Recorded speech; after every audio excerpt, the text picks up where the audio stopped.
सुबह का समय। रसोई में आशा काम कर रही है। सुमित्रा और पूजा वहीं बैठी हैं। आशा, पूजा की शादी की तारीख तय हो गई है। बहुत काम करना होगा और समय भी कम है। जी मान जी, आप चिंता मत कीजिए, सब कुछ समय पर हो जाएगा। भाभी, आपको पता है, मेरी शादी के लिए राजेश भैया ने खास डिजाइन वाला लहंगा मंगवाया है। वाह, तो हमारी ननद रानी शादी में सबसे खास लगेंगी। थान आंगन में रामलाल और राजेश बात कर रहे हैं। बेटा, शादी में गांव के सारे रिश्तेदारों को बुलाना है। अच्छे से इंतजाम होना चाहिए। पिताजी, आप चिंता मत करें, मैंने हलवाई से बात कर ली है और बैंड वालों को भी बुला लिया है। बाबूजी, ये चाय लीजिए। बहू, तुमने इस घर को संभाल लिया है। पूजा की शादी भी अच्छे से निपटेगी। पूजा, आशा और सुमित्रा शादी की खरीदारी के लिए बाजार गई हैं। भाभी, ये झुमके कैसे लग रहे हैं? बहुत सुंदर हैं। इनसे तुम्हारा लहंगा और भी खूबसूरत लगेगा। बेटा, देखना कि सब चीजें समय पर तैयार हो जाएं। बारात आने में अब बस कुछ ही दिन बचे हैं। शादी की तैयारियां, घर सजाया जा रहा है। घर सजाया आने लगे हैं। रिश्तेदार, सुमित्रा बहन, तुम्हारी बहू ने तो सारा इंतजाम संभाल लिया है। हाँ, बहू पर गर्व है। आशा सभी मेहमानों का स्वागत करती है। स्थान, शादी का दिन। पूजा दुल्हन बनकर तैयार है। भाभी, मैं नर्वस हो रही हूँ। ननद रानी, ये हर लड़की के जीवन का सबसे खास दिन होता है। तुम्हें सिर्फ खुश रहना है। शादी की रस्में पूरी होती हैं। बहू, तुमने सब कुछ अच्छे से संभाल लिया। हमारी इज्जत बढ़ा दी। यह तो मेरा कर्तव्य था बाबूजी। मंडप से एक दिन पहले हल्दी समारोह। घर का आंगन पीले फूलों से सजा हुआ है। महिलाएं हल्दी की रस्म के लिए इकट्ठी हुई हैं। ढोलक बज रही है और लोग गीत गा रहे हैं। अरे सुमित्रा, पूजा पर हल्दी लगाओ और गाना गाओ। ठीक है, पहले मेरी बहू को गाने दो। हाँ, आशा बहू। मैं? ठीक है। आशा लोकगीत गाती है। सभी लोग तालियां बजाते हैं। पूजा को हल्दी लगाई जाती है। भाभी, आप इतना अच्छा गाती हैं। शादी के बाद भी मुझे गाना सिखाना। जरूर, लेकिन तब तुम्हें अपने ससुराल के किस्से भी सुनाने होंगे। किचन में हलवाई और आशा की बातचीत। हलवाई मिठाइयाँ बना रहे हैं और आशा उनका निरीक्षण कर रही है। सुमित्रा भी वहां आ जाती है। काका, लड्डू और जलेबी तैयार हो गए क्या? मेहमान आते ही होंगे।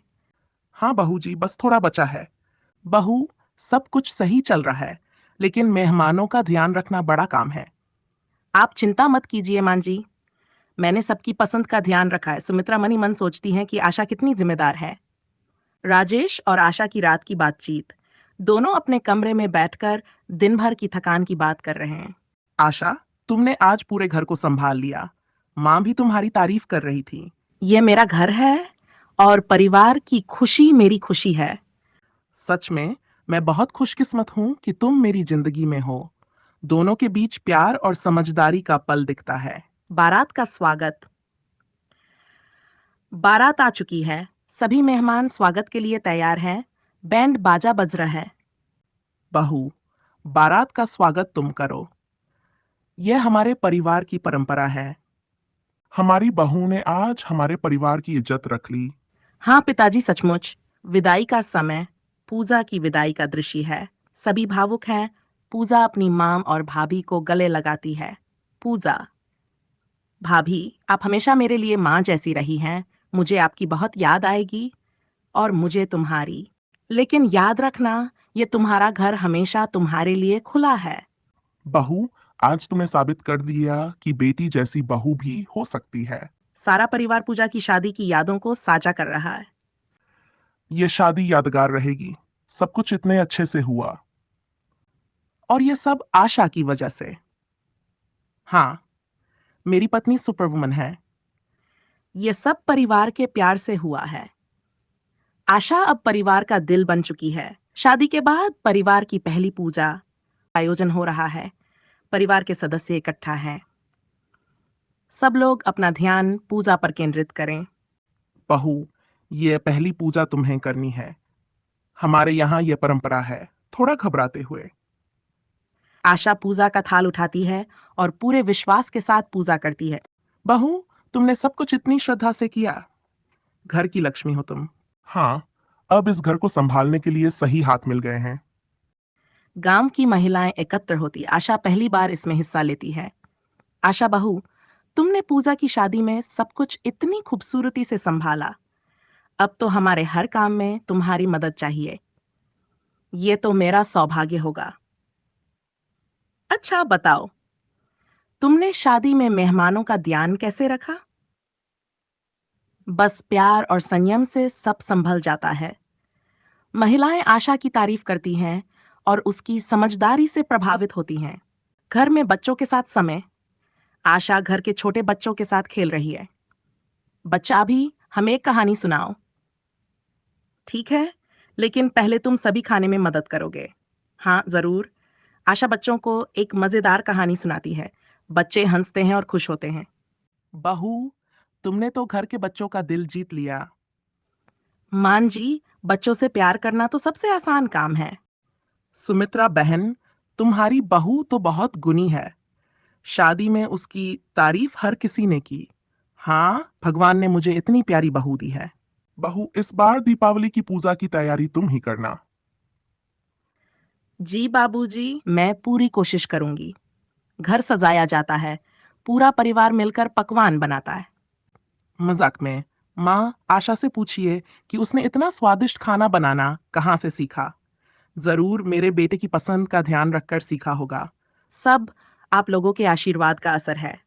पूजा के ससुराल वाले पहले घर आते हैं। सभी उनका स्वागत करते हैं। पूजा की सास सुमित्रा जी, पूजा ने बताया कि आशा ने शादी में सब कुछ कितना अच्छे से संभाला। हाँ, हमारी बहू तो सच में परिवार का गहना है। भाभी, मैं ससुराल में आपकी बहुत याद करती हूँ। और मैं तुम्हें। लेकिन तुम्हारे खुश रहने से ही हमें सुकून मिलता है। राजेश और आशा रात को बैठकर घर के खर्चों की योजना बनाते हैं। आशा, तुम्हारे सुझाव से घर का बजट बहुत बेहतर हो गया है। हाँ, अगर हम थोड़ी बचत और करें तो पूजा की अगली सालगिरह के लिए एक अच्छा तोहफा दे सकते हैं। प्रभावित होकर तुम्हारी सोच सच में परिवार को जोड़कर रखती है। सुमित्रा को अचानक बुखार हो जाता है। आशा उनकी देखभाल करती है। बहू, तुमने तो बेटी की तरह सेवा की। मान जी, आप मेरी माँ जैसी हैं। आपका ख्याल रखना मेरा फर्ज है। सुमित्रा की आंखें भर आती हैं। रामलाल और राजेश भी ये देखकर भावुक हो जाते हैं। पूजा अपने ससुराल से चिट्ठी भेजती है जिसमें परिवार के लिए ढेर सारी शुभकामनाएं हैं। देखो, पूजा ने लिखा है कि वह वहां बहुत खुश है। उसका सुख ही हमारा सबसे बड़ा सुख है। गंभीरता से, ये घर एकजुट है तो सबका श्रेय बहू को जाता है। पूरे परिवार के साथ हंसी खुशी का माहौल दिखाया जाता है। कहानी का संदेश: समर्पण, समझदारी और प्यार से परिवार को मजबूत किया जा सकता है। बहू का स्थान सिर्फ जिम्मेदारी का नहीं, बल्कि परिवार को जोड़ने का होता है।